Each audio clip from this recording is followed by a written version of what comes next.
Hello and welcome friends. So आज हम लोग बात करेंगे क्या अमेरिका के अंदर जो 3 नवंबर ऑफ दिस ईयर 2020 के अंदर चुनाव होने वाला है, अमेरिकन प्रेसिडेंशियल इलेक्शन जो होने वाला है, क्या वो डोनाल्ड ट्रंप डिले कर सकते हैं क्या? तो आप जैसा देख सकते हैं आप अपने स्क्रीन पर कि Indian Express, Hindu print, BBC news, everybody is talking about this weather this presidential election which is due on 3rd November of this year can be postponed or delayed or not. Okay, तो इसी question का जवाब हम लोग explore करने का कोशिश करेंगे, समझने का कोशिश करेंगे। ओके, तो सबसे पहले तो ये कि हम लोग ये आखिर क्यों इतना हमें क्या मतलब अगर अमेरिका के अंदर चुनाव पोस्टपोन हो जाए या कुछ भी हो जाए तो हमें उससे क्या लेना देना। तो अब देखिए, इंडिया अमेरिका का जो बायलैटरल रिलेशंस है वो कुछ इधर कुछ सालों में काफी ज्यादा खास, पार्टिकुलरली आफ्टर 2008 के अंदर जो हमारा 123 एग्रीमेंट सिविल न्यूक्लियर डील जो हुआ था, उसके बाद जो हमारा बायलैटरल रिलेशंस है वो काफी ऊपर, काफी उसमें उसमें काफी स्ट्रेंथ आई है। और इसी के लिए हमें ये तो फर्क पड़ता है क्योंकि आप जानते हैं कि गवर्नमेंट बदलने के बाद जो फॉरेन पॉलिसी है गवर्नमेंट का वो थोड़ा सा चेंज आ सकता है। और अभी तक जो एक कंसिस्टेंसी है अमेरिका के अंदर इंडिया को लेके फॉरेन पॉलिसी के अंदर, तो उसका कंटिन्यू रखना बहुत जरूरी है। खास करके जो आज इंडिया और यूनाइटेड स्टेट्स के बीच स्ट्रेटजिक पार्टनरशिप, जो कॉम्प्रिहेंसिव स्ट्रेटजिक पार्टनरशिप डेवलप हुई है, तो ये कंटिन्यू रहे। इसके लिए जरूरी है कि हमें एक कंसिस्टेंट गवर्नमेंट रहे, एक कंसिस्टेंट पॉलिसी रहे अमेरिका के अंदर। इसलिए हम एक तो ये इसका ये है। दूसरा, हम लोग इसलिए पढ़ रहे हैं क्योंकि यूपीएससी सिलेबस हमें कहता है कि ये पढ़ना जरूरी है। क्यों? क्योंकि देयर इज अ सब part of GS2 in which comparison of Indian constitutional schemes from other countries has to be read. Okay, what are these other countries? ये वो कंट्री हैं जिससे हमने काफ़ी सिग्निफिकेंटली जो है अडॉप्ट किए हैं, अपने कॉन्स्टिट्यूशन को बोरो किए हैं, अडॉप्ट किए हैं, जो भी कहिए, और उसको मॉडिफाई करके फिर हमने अपने कॉन्स्टिट्यूशन के अंदर डाला है। तो यूनाइटेड स्टेट्स हो जाए, UK, Canada, Australia, south Africa, these are Russia, these are the countries from where we have significantly borrowed some provisions, and then we have modified it and then implemented or written in our constitution. So that is why we need to compare. Okay, इसीलिए हम लोग ये पढ़ भी रहे हैं। ठीक है, अमेरिका के अंदर जो 1845 का लॉ है उसका ये कहना है कि जो अमेरिका का प्रेसिडेंशियल इलेक्शन है वो प्री डिटरमाइंड होगा, हर 4 साल के अंदर जो है वो होगा, और वो प्री डिटरमाइंड डेट को होगा, and Tuesday that is Tuesday after first Monday of November. यानी जो नवंबर का पहला मंडे होगा उसके बाद वाले ट्यूसडे को ये डेट फिक्स कर दिया गया हर 4 साल में, और वो जो डेट है वो इस साल 3rd नवंबर को आ रहा है। ठीक है, और कॉन्स्टिट्यूशन के अंदर ये भी कहा गया है कि यूएस प्रेसिडेंट जो है उनके पास बिल्कुल कोई पावर नहीं है। He has no authority to postpone the election himself. ये कौन कर सकता है? तो ये सिर्फ कांग्रेस कर सकता है। जो कांग्रेस यानी इंडियन नेशनल कांग्रेस, नो, कांग्रेस यानी जिसे हम पार्लियामेंट इंडिया में बोलते हैं उसे अमेरिका में कांग्रेस बोला जाता है। जैसे हमारे पार्लियामेंट के अंदर 2 हाउसेज हैं, राज्यसभा और लोकसभा, तो कांग्रेस के अंदर भी 2 हाउसेज हैं, एक तो हाउस ऑफ रिप्रेजेंटेटिव और दूसरा जो है वो सीनेट, जिसे अपर हाउस बोला जाता है।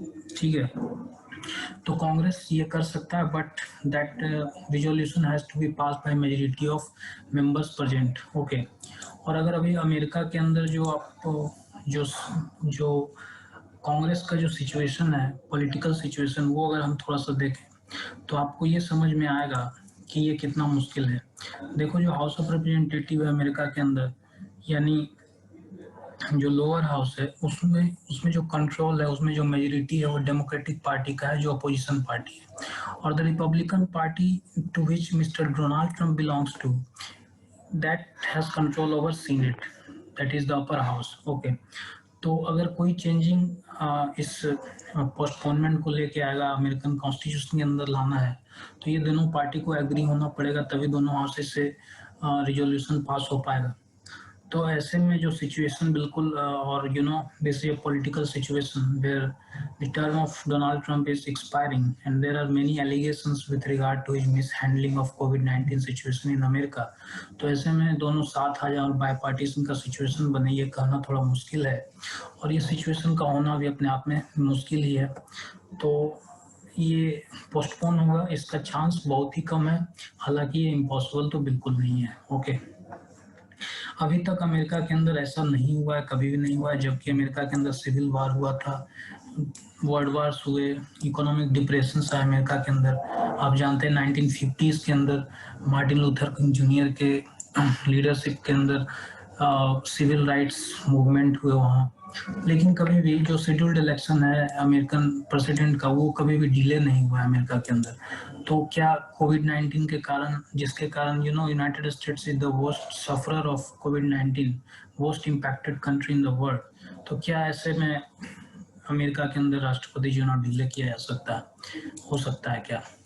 तो अगर मान लीजिए डिले हो भी जाता है, दोनों पार्टी बायपार्टीसन के सिचुएशन में आ जाते हैं, तो जो यूएस का कॉन्स्टिट्यूशन है उसके अंदर ये बिल्कुल फिक्स है कि जो यूएस प्रेसिडेंट का जो टर्म है वो बिल्कुल फिक्स डेट को एक्सपायर करेगा, उसके बाद वो उस जो ऑफिस है उसमें वो बरकरार नहीं रह सकते हैं। ठीक है, तो इलेक्शन पोस्टपोन हो या नहीं हो उससे कोई फर्क नहीं पड़ता, यूएस प्रेसिडेंट का जो ऑफिस है वो उसी डेट को एक्सपायर करेगा और वो उससे आगे नहीं अपना ऑफिस में रह सकते हैं। He has to vacate his office. Okay,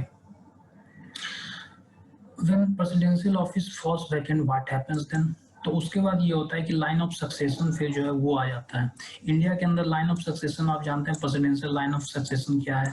अगर प्रेसिडेंट का ऑफिस वैकेंट हो जाता है रेजिग्नेशन के कारण या डेथ के कारण या किसी भी उस वैसा सिचुएशन के कारण, तो फिर वाइस प्रेसिडेंट जो है वो फिर प्रेसिडेंट का रिस्पॉन्सिबिलिटी निभाते हैं, एज एक्टिंग प्रेसिडेंट वो काम करते हैं।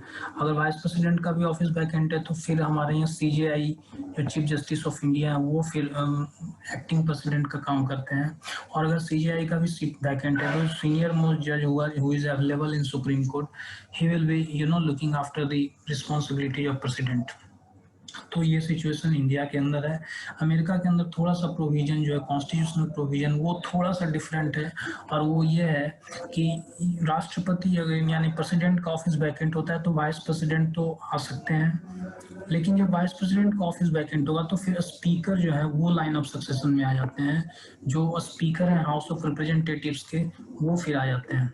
और अगर स्पीकर का भी ऑफिस वैकेंट है और वाइस प्रेसिडेंट का भी ऑफिस वैकेंट है तो फिर प्रेसिडेंट प्रोटेम जो है सीनेट के, जिसे हम इंडिया में डिप्टी स्पीकर ऑफ राज्यसभा बोलते हैं, जो हरिवंश नारायण सिंह है, तो अमेरिका के अंदर वो प्रेसिडेंट प्रोटेम जो है सीनेट के वो फिर लाइन ऑफ सक्सेशन के अंदर आ जाते हैं और वो प्रेसिडेंट बन जाते हैं, एक्टिंग प्रेसिडेंट नहीं बिल्कुल प्रेसिडेंट बन जाते हैं। ये भी एक डिफरेंस है इंडियन और प्रेसिडेंट, इंडिया और यूनाइटेड स्टेट्स का जो कॉन्स्टिट्यूशनल स्कीम है with regard to vacancy in presidential office. तो इंडिया के अंदर जो प्रेसिडेंट बनते हैं वैकेंसी के कारण वो एक्टिंग प्रेसिडेंट होते हैं, लेकिन अमेरिका के अंदर जो प्रेसिडेंट बनते हैं वो फुल टाइम प्रेसिडेंट होते हैं और वो जो रिमेनिंग टेन्योर है प्रेसिडेंट का उसको फुलफिल करते हैं, पूरा वो करते हैं, उसके बाद वो उनका टर्म एक्सपायर होता है। ओके, इंडिया के अंदर ऐसा नहीं है। इंडिया के अंदर अगर मान लो कि प्रेसिडेंशियल ऑफिस वैकेंट होता है, अगर कोई लाइन ऑफ सक्सेशन से आदमी वहां जाता है तो वो एज एक्टिंग प्रेसिडेंट होता है, और जब